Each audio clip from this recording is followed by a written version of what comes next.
Hello everyone, welcome po ulit sa ating Math-Isip YouTube channel where we can find free Tagalog mathematics tutorial. Our goal here in this channel is to make math easier for you to understand. Kung first time mo po sa ating channel, I encourage you to click the subscribe button para po updated tayo sa mga susunod pang mga lesson. And to our fellow teachers, thank you very much for sharing our video lessons to our Filipino learners. By the way, we offer our PowerPoint products, yung mga ginagamit po nating mga presentation sa ating video lessons. Kung sa tingin nyo po ay makakatulong ito sa inyong pagtuturo, you can check the link in the description below or in the top comment section and send us a message to our Facebook page. These materials can save our time and these are all editable according to our classroom needs. Okay? So without further ado, let's proceed with our lesson. Our lesson for today is all about solving problems involving algebraic equations. Alright, the target competencies for today's topic are the following. Number 1, write equations in algebraic form. And number 2, solve problems involving algebraic equations. Okay? So before we start, kung hindi nyo pa po napapanood yung video lesson natin all about solving algebraic equations using the properties of equality, mas magandang panoorin nyo po muna yon so that we can now proceed with the problems or word problems involving algebraic equations. Okay? Okay, proceed na po tayo kaagad sa mga examples on solving problems involving algebraic equations. Okay, so we have here example number 1. A number is multiplied by 7 and then increased by 5. The result is 47. Find the number. Okay, so ang unang steps po na kailangan natin gawin is to translate yung ating verbal phrases dito po sa ating problem into algebraic equations. Okay? So let's start with the first sentence. Sabi po dito is, a number is multiplied by 7 and then increased by 5. So ano pong ibig sabihin nun? First, we have to represent yung number. Okay? So in our solution, kailangan po muna nating i-represent yung number into a variable. So we will be choosing x in this example. So we have here, let x be the number. Okay, next, sabi dito, a number is multiplied by 7, meaning we have here 7x. Okay? And then increase by 5. Ano pong ibig sabihin nun? So we have to add 5. Okay? Sunod po, the result is 47. Find the number. Okay? Ibig sabihin, we have to equate it to 47. Okay, so our equation now is 7x plus 5 equals 47. Okay, ano pong susunod? So we have here, anong kailangan nating gawin para matanggal si 5? Okay, remember, ang goal po natin is yung equation, yung dulo ng equation, it should be x is equal to number. Okay, so we have to remove 5 here. Anong properties of equality po ang gagamitin natin? So here, we will be using subtraction property of equality. Okay, tatanggalin natin si positive 5. Remember, yung plus sign dito, yun po yung sign niya, by subtracting 5. So we will subtract 5 on the left side of the equation. Kung nag-subtract po tayo ng 5 dito, magsusubtract din po tayo sa right side. Okay, remember, ang goal po natin is matanggal yung positive 5. So therefore, we have here 5 minus 5, magiging 0 na po siya. Ang maiiwan po ay 7x. Okay, dito naman po sa right side, 47 minus 5 is 42. Okay, now, we have 7 dito po sa tabi ng x. How do we remove 7? Anong gagawin natin? Anong property po ang kailangan natin? Okay, yes, we will be using the division property of equality, meaning we will divide a number dito sa 7x para matanggal yung 7. Anong number po yon? Okay, correct. We will divide 7. Okay, because 7 divided by 7 will be 1. Okay? At 1x, hindi na po natin kailangang isulat yung 1. It's just x.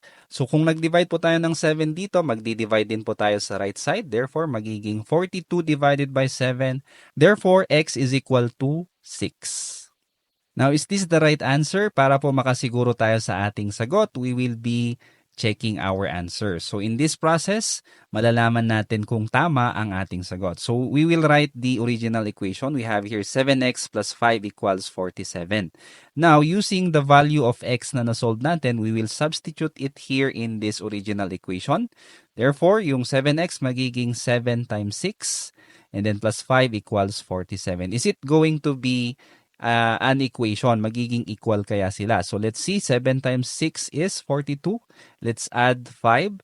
Therefore, 47 ang ating sagot. 47 is equal to 47. Yes, this is an equation. Meaning, our answer here is correct. Okay, let's have example number 2. When 19 is decreased from 4 times a number, the result is 45. Find the number. Okay, so here in our solution, we will still be using x to represent the number. Okay, first, ang sabi po dito, when 19 is decreased from. Ibig sabihin, naibawas po yung 19. Therefore, it will be minus 19. So ano po yung nabawasan ng 19? Sabi dito, from 4 times a number. Ibig sabihin, yung number ay times 4. So it will be 4x. Okay? 4 times the number. Ano po yung magiging result niya? The result is 45. Therefore, we will equate this to 45. So our equation is 4x minus 19 equals 45. Now, let's find the value of x. Okay? So we have here minus 19. Anong gagawin natin para matanggal yung negative 19 dito? Okay, are we going to add or subtract? Okay, ang gagamitin natin dito is addition property of equality. So ano po yung i-add natin kay negative 19 para maging 0 siya? Okay, correct. We will be adding 19. Okay, so we have here negative 19 plus 19. Of course, magiging 0 po ito. Okay, so it will be cancelled out. Kung nag-add po tayo ng 19 dito sa left, we will also add here on the right using the addition property or APE. Okay? Therefore, we will have 4x is equal to 64. 45 plus 19 is 64. Next, ano pong gagawin natin para matanggal si 4 at maiwan lang yung x dito? Okay, so we will be using the division property of equality pa rin. We will divide 4x by 4 as well as with the other sides. 64 divided by 4 is 16.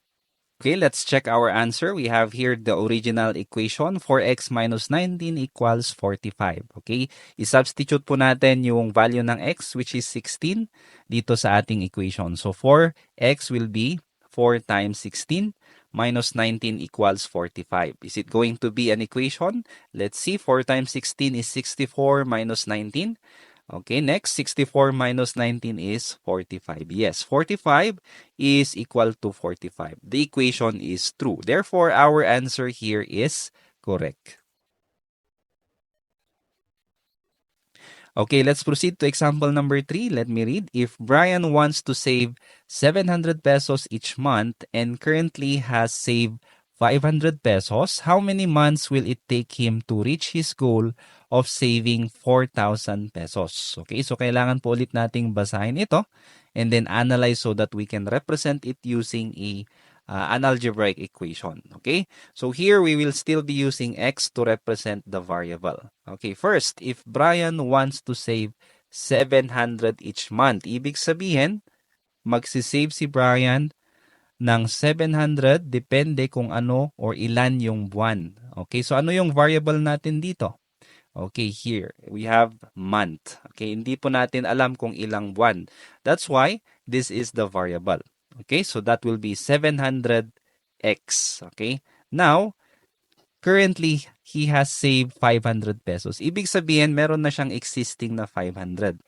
Now, how many months will it take him to reach his goal of saving 4,000 pesos? So, we will equate this into 4,000 because if you add yung existing na saving niya, which is 500 plus, yung magiging saving niya for how many months, magiging 4,000. Ito po yung magiging equation natin. Now, let's solve for the value of x. Okay, but first, we will eliminate yung 500 dito. Tanggalin natin si 500 by using subtraction property of equality. Okay, we will subtract itself. We will have 500 minus 500 para matanggal siya at maging 0. Therefore, we will also subtract on the other side. So, our answer here will be 700x is equal to 4,000 minus 500. Therefore, magiging 3,500. Okay, next, ano pong gagawin natin para matanggal si 700?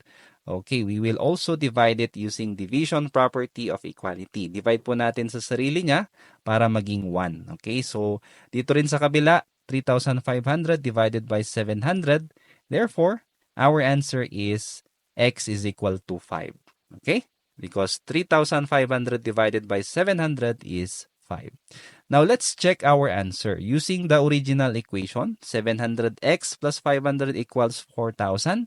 Let us substitute the value of x, which is 5, dito po. So, magiging 700 times 5 plus 500. Is it going to be 4,000? Let's see. 700 times 5 is 3,500. Plus 500, we will get 4,000. Yes, this is a true equation. Therefore, our answer is correct. Okay, now don't forget, ang kailangan po nating sagutin dito is yung tanong dito po sa ating word problem. Sabi dito, how many months will it take him to reach his goal of saving 4,000 pesos? Therefore, our final answer is, it will take him 5 months. Okay, don't forget the units of our answer. Okay, example number 4. If the perimeter of a square garden is 56 meters, what is the length of each side of the garden? So, what is asked? Yung length po ng bawat side ng garden. Ano po yung shape ng garden? It is a square. Okay, ano po yung kanyang perimeter? Given po dito, yung perimeter which is 56 meters. Now, let us review ano po ba ang perimeter. Okay, remember, perimeter is the distance around a polygon. So here, it is the distance around the square. Okay? Now, let us use another variable for this. We will be using S to represent the length of each side. Okay? So, i-review po natin. Remember, perimeter, anong formula natin? P is equal to 4S. Okay? Since square has 4 sides, 4 equal sides, the perimeter is the distance around the square. Therefore, it's just 4 times S or 4S. Okay, ito po ang gagamitin natin. Now, we have here our algebraic equation. We have 4S is equal to 56. Okay, saan galing yung 56? Given po siya dito sa problem. Okay, now, what are we looking for? The side of the square garden. So, we will divide this by 4 using the division property of equality. Okay, so 4S divided by 4 para po maging 1 ito. And then 56 divided by 4, our answer will be S is equal to 14. Okay, i-check po natin. So using the original equation, 4S is equal to 56. I-substitute lang natin si S, magiging 14. 4 times 14, is it going to be 56? Yes. Okay, equal po siya. Therefore, our answer is correct. Now, going back to the problem, the final question here is, what is the length of each side of the garden? So, ano po ang kulang? Yes, yung unit po ng ating sagot. Therefore, the length of each side is 14 meters. Okay, now for our last example, we have here, let me read. Ella had 500 pesos in her wallet. She bought 6 notebooks worth X pesos each. If the money left in her wallet is 260 pesos, how much is the price of each notebook? Okay, so again, we will be using X as our variable. Okay, in our first sentence, sabi po, Ella had 500 pesos in her wallet, meaning, meron siyang existing na pera. Now, pag bumili siya ng 6 na notebook, na hindi po natin alam kung magkano ang bawat isa, that's why we will be representing it using X. Ang matitira, the money left in her wallet will be 260 pesos. Okay? So, magkano kaya yung bawat notebook na binili niya? So, here, we can represent the equation by writing 500 first. Pag binawasan natin ng 6 notebook worth X pesos, the remaining money will be 260. So, ito po yung ating equation. 500 minus 6x is equal to 260. Alright. Now, let us solve for the value of x here by first removing 500. Paano po natin tatanggalin si 500? Anong property ang gagamitin natin? Okay, correct. We will be using subtraction property of equality. So, 500 minus 500. Okay, para po maging 0. At ang maiwan na lang is negative 6s. Okay, we will also subtract 500 from the right side. So we have here negative 6x is equal to negative 240. Bakit po negative 6x? Remember, andito rin po yung ating operation na subtraction. Yun na po yung magiging sign ng 6x. Dito naman po, 260 minus 500. Remember, when we subtract a larger number from a lower number, magiging negative po siya. Alright? So we have here negative 240. Now, how are we going to remove negative 6? Para ang maiwan lang po ay si x. Okay, correct. We will be using division property of equality. Okay, so we will divide what number? Is it going to be 6? No. Kailangan po i-divide natin sa negative. Okay, bakit po? Remember, negative divided by negative, it will now become positive. Okay, so negative 6 divided by negative 6 will be positive 1. So, hindi na po kailangang isulat yung 1. Dito naman po sa right side, negative 240 divided by negative 6, it will be positive 40. Okay, so let's check our answer. 500 minus 6x is equal to 260. Substitute natin si x. It will be 6 times 40. Okay, mag-gemdas po muna tayo dito. Ano? Huwag muna tayong mag-subtract. Mag-multiply po muna tayo. So, 6 times 40 is 240. Now, subtract 500 minus 240. The answer will be 260. So, the equation is true. Therefore, our answer is also correct. Okay, ano po ang unit ng ating sagot? The price of each notebook is 40 pesos. Ito po ang ating final answer. Okay, so ito po yung mga examples natin in solving problems involving algebraic equations. Okay, now this time, I believe you are ready to have our activity. Pwede nyo pong i-pause muna itong video and then sagutan nyo po ito sa papel and then you can come back and play para po makita nyo yung mga sagot. Okay, good luck po sa inyong pagsagot.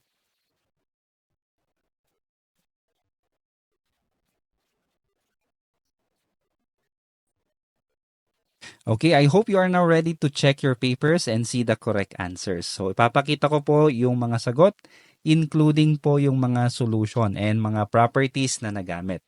Okay, so these are now the answers. Pwede nyo pong i-screenshot ang mga ito and then compare it with your answers. Okay, so alright. So, thank you for listening. I hope meron po ulit kayong napulot na aral. I hope to see you again on the next video. God bless po sa inyong pag-aaral. See you on the next one. Kung meron kang natutunan sa video na ito, please click the subscribe button to support this channel para mas matulungan ulit kita sa mga susunod mo pang math lessons. Lagi mong tatandaan, ang math ay para sa lahat. At ako si Teacher Van, nagsasabing dito sa Math Isip, lamang ang nag-iisip. God bless and see you on the next video. Bye-bye.